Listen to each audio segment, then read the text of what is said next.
Nakluluwa ang inyong mga mata sa nalambat na mga mangingisdang ito mula Pamplona, Cagayan. Hindi lang mga isda, kundi napakaraming kulay asul na dikya.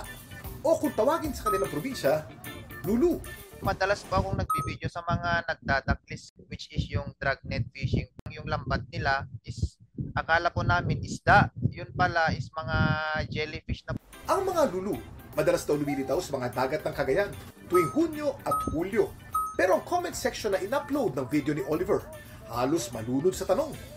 Bakit daw walang takot na hinahawakan ng mga mangingisda ang lulu? Hindi raw ba ito delikado?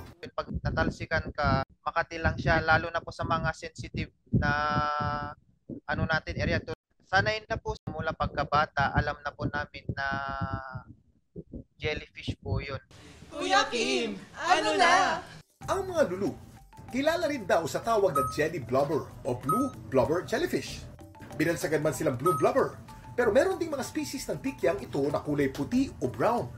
Ang kanilang kulay nakadepende sa algae na kanilang kinakain.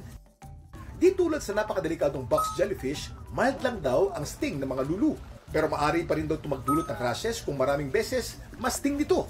Kapag mayroong direct contact sa skin, so nagkakaroon ng allergic reaction. Depende sa toxins na present.